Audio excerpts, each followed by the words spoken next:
But they're going to be great. And joining us now is a gentleman. I'm really pleased to have him start off the show. He makes me laugh. I think he's generally extremely funny, and he's worked hard to add material to his natural disposition. Please welcome Mike Schryver, ladies and gentlemen. Mike Schryver!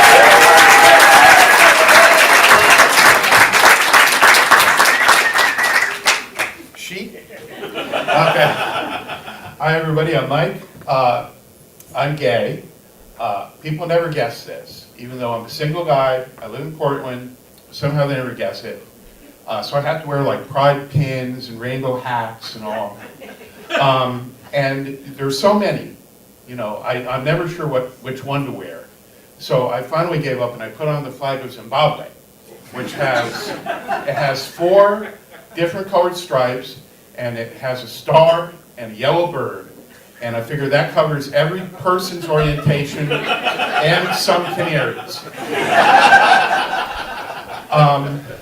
My gay friends like to watch RuPaul on TV and all that stuff, and it's just not my thing. I have a lot of trouble filling out the gay punch card, you know. And it has all the things on it. It has fashion, it has the royal family, Will and Grace, it has gaydar, it has makeovers, it has Grindr. Somebody told me about Grindr, and I didn't understand what they were talking about. And now for 3 weeks I've been dating an espresso machine. I'm not sure it's going anywhere, but it's really hot. I do have one thing. The one thing on the punch card that I have is I love Broadway shows. Always have. Any big production, you know, big costumes and everything. And I think it has to do with being brought up Catholic. When I was real little, the masses were in Latin. They were big productions with costumes, and they had the robes and the hats and everything. And then a few years after that, they simplified all the masses. And they took away the costumes, they took away the glitter, they took away the chorus line, they took away the big 11 o'clock number, and I think that's when they lost me. I get a little worried, getting a little older, I get a little worried that I don't want to get out of touch, you know. I have to be careful buying clothes with like writing and logos on them. I'm not sure what the logos mean. I was wearing this shirt with a logo on it, walking down the street, and a guy came up the other way and he goes, "Solidarity!" And I had no idea what this was. Apparently I had started a movement. Really easy to start a movement here in Portland. Another thing I find is my body doesn't need food anymore. I can eat just nothing and still gain weight. And I'm thinking maybe of turning in my body for the renewable energy credits. Another thing I find is that getting older, time gets a little warped. I was listening to the radio the other day, and if you're younger, you don't know the radio. It's like a podcast that flies through the air and it lands in a box. So I was listening, you know, to the radio, and that song came on, that new song that I really liked when I heard it the other day. And I was like, that's that new song, I've got to go look that up. I went and looked it up, and the group broke up 30 years ago. One thing I maybe do have in common with some younger people is I don't own a car. That was a big part of why I moved to Portland. So I didn't want to have to own a car.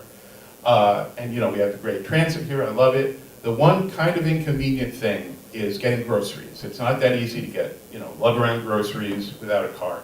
And sometimes I use this service, you know, where they shop for you and they, you know, then they deliver it. And they try really hard, I'm sure they try really hard, but they always get something wrong. The last time I used this service,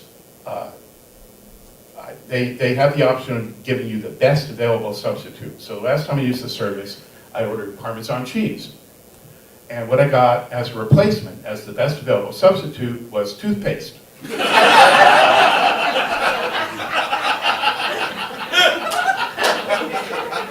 So, and I'm trying to think of what's going through the person's mind as they're looking there. You know, they're looking at the counter with the Parmesan cheese, and you know, they don't have the one I want, you know, and they're thinking, well, I have to give the best available substitute. So what, you know, what does Mike want to put on his food? I know Aquafresh. And I go run off to the toothpaste aisle. So you may know there's this thing in comedy where K sounds are supposed to be funny. It's an old thing. And I thought I'd have an easy time because my name is Mike.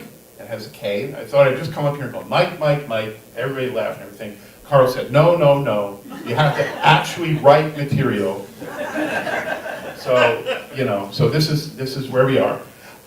People have trouble with my last name all the time, though, Schryver. You know, and I'll go like to these offices, I'll go to the DMV or the doctor's office, and they always say, can you spell that, please?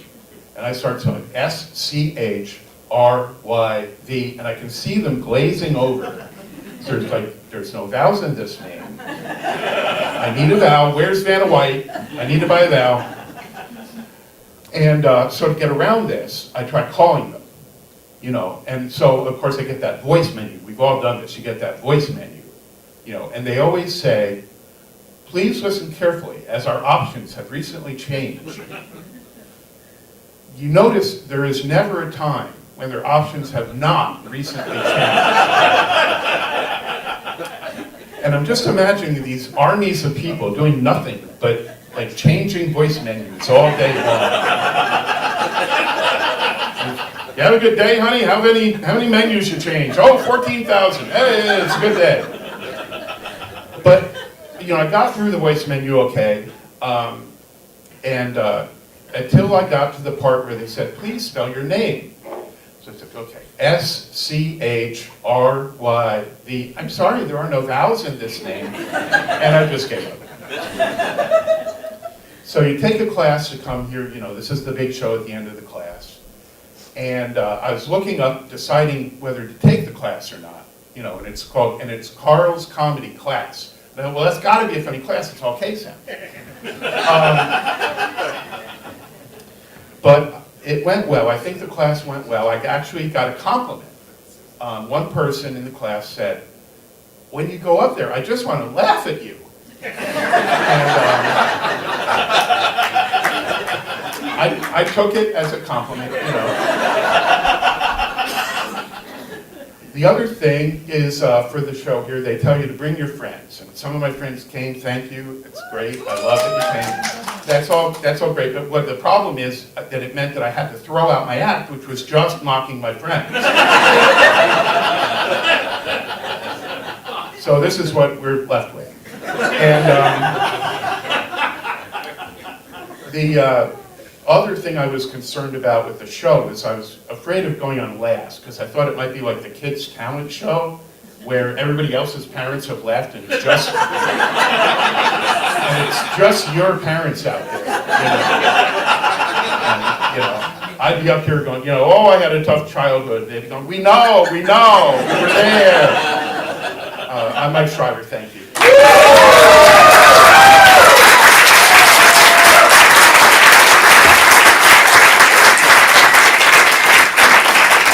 Mike Schryver.